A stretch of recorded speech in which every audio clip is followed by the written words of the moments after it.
Bonjour tout le monde, j'espère que tout le monde va bien. Je vous fais cette vidéo pour vous faire un petit coucou et donc vous parler un peu de moi, de la greffe et des semaines à venir. Je vous préviens immédiatement dans cette vidéo, je ne vais parler quasiment que de moi, contrairement à la dernière vidéo qui était une vidéo un petit peu pour vous parler de ce qu'on a tous vécu samedi soir. Euh, donc pour les gens qui ne m'apprécient pas ou qui n'apprécient pas ma personnalité ou le contenu de cette vidéo, je fais l'effort de vous prévenir à l'avance, comme ça vous ne regardez pas l'intégralité de la vidéo, parce que je vais parler que de moi pendant 15 minutes, voilà. Au moins vous êtes prévenus à l'avance. Euh, je... Je fais d'ailleurs, vous avez vu ces dernières semaines, ces derniers mois, des efforts envers vous et des pas envers la communauté, parce qu'avant on me demandait de faire des tirages, et pour moi quand on respecte ces cartes, quand on respecte la magie des cartes, quand on respecte la voyance,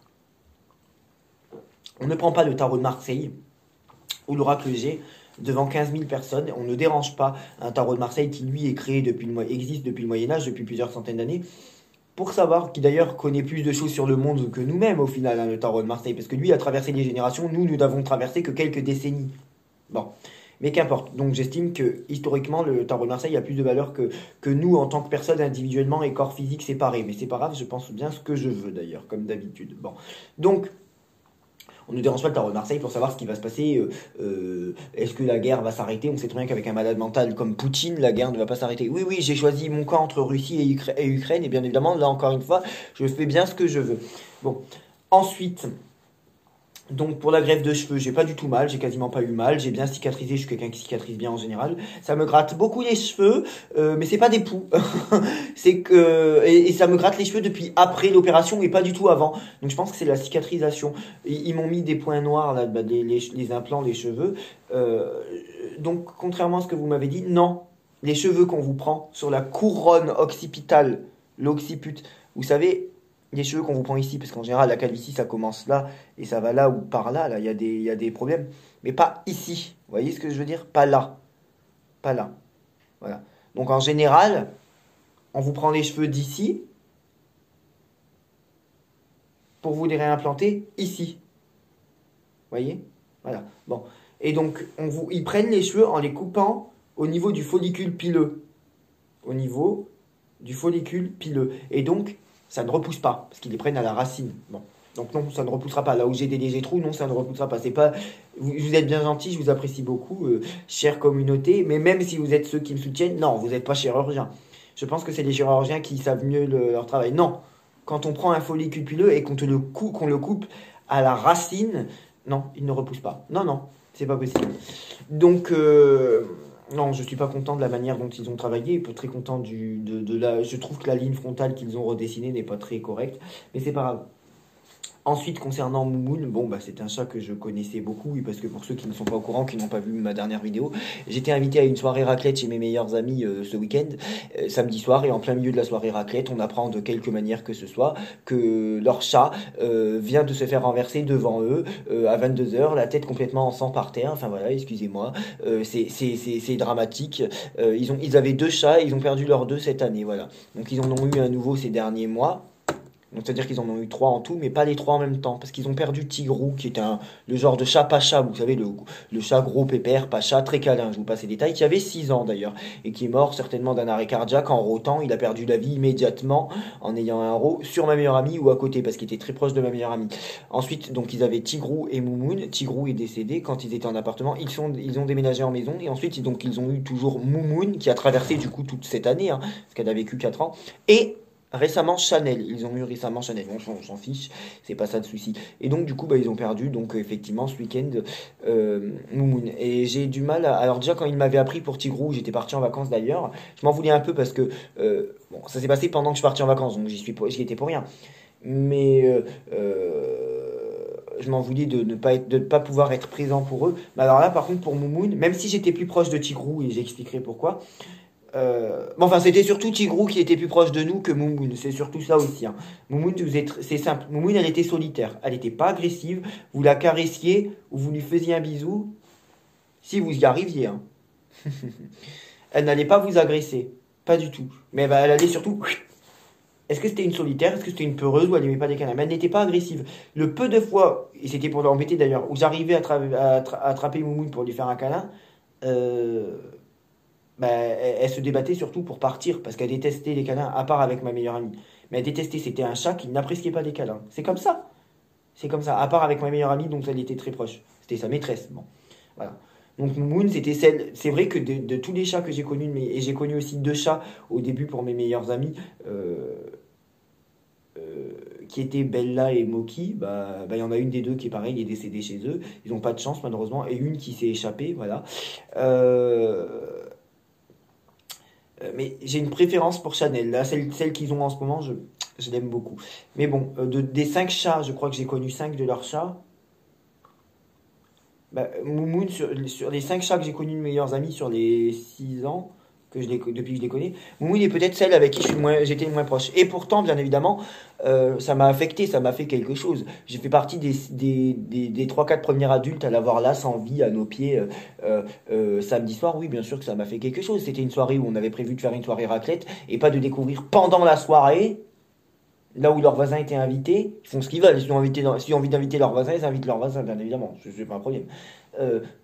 Pendant la soirée, le chat sans vie. Voilà. Ce qui est d'ailleurs très bizarre, c'est que ce chat, Moumoun, je vous parle de Moumoun, était pas habituée déjà à aller dehors parce qu'elle a vécu 3 ans en appartement avant que mes amis déménagent. Donc il n'y avait pas de cour, il y avait un balcon, mais enfin bon, c'était un balcon quoi.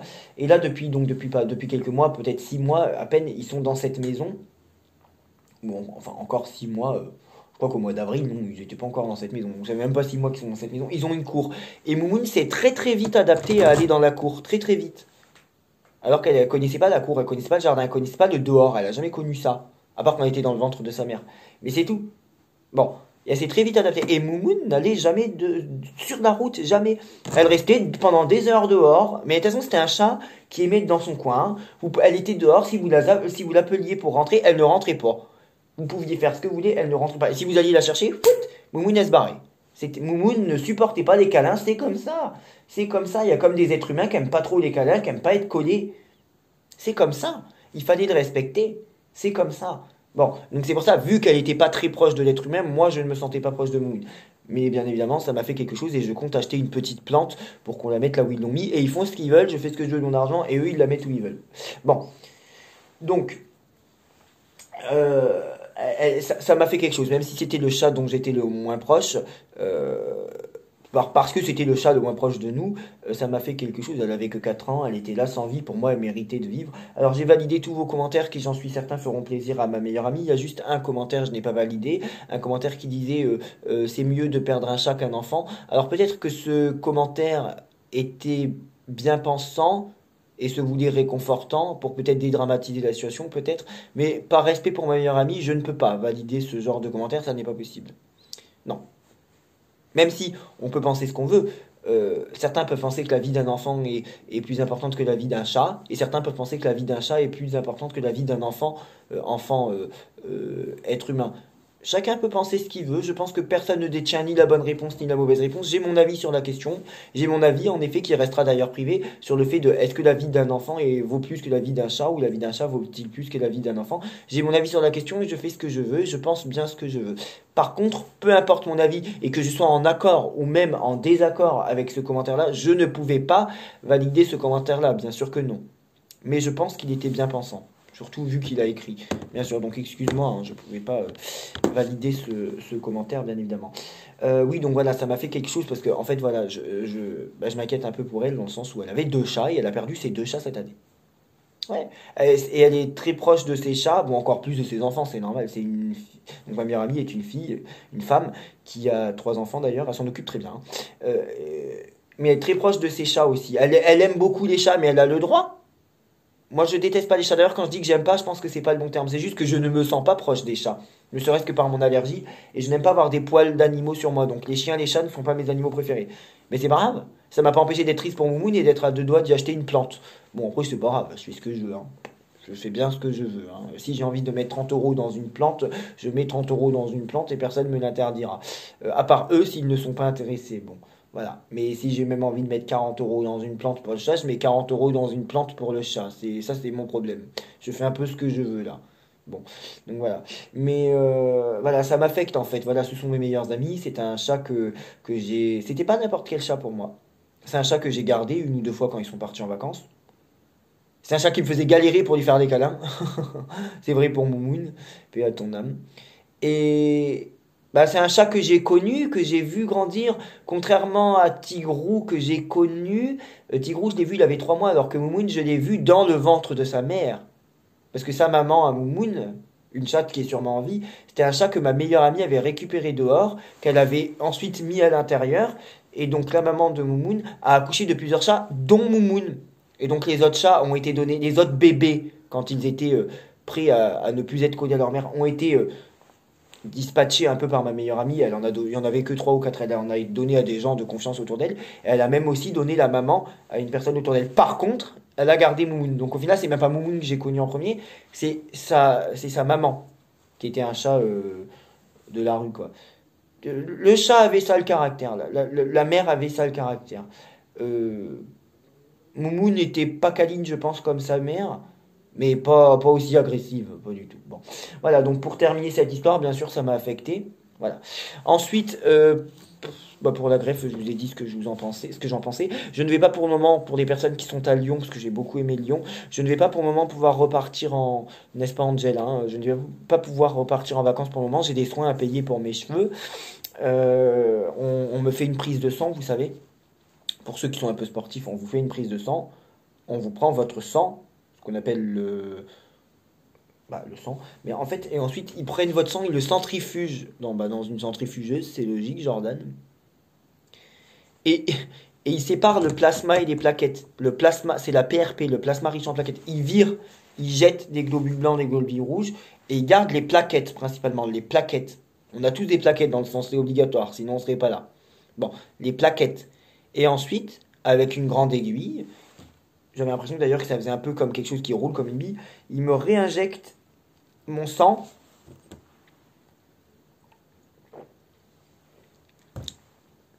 mais seulement les plaquettes. Ils prennent mon sang, donc ils me font une prise de sang, ils le mettent dans une centrifugeuse, et ils ne gardent, ils ne retiennent que le plasma riche en plaquettes, donc le plasma et les plaquettes, et ils me le réinjectent dans le sang. Donc si vous vous y connaissez, vous m'expliquerez pourquoi c'est les plaquettes qu'on garde et pas les globules rouges. Donc en fait, ils vous prennent votre sang, ils en extraient, vous en mourrez pas, la preuve, je l'ai fait. Voilà, c'est une prise de sang en fait. Vous, ce qui change pour vous, c'est qu'on vous fait juste une prise de sang. Ils en extraient les plaquettes et paf, ils vous les remettent dans les cheveux. Et c'est censé retarder la calvitie énormément et faire légèrement repousser là où on le met. Sauf que c'est 400 € la séance. Et je dois le faire pendant 3 mois. Voilà. En dehors de ça, pour ceux qui connaissent Sylvain, avec Sylvain, je lui ai dit, j'ai candidaté dans des très très gros cabinets de, de voyance, très très gros.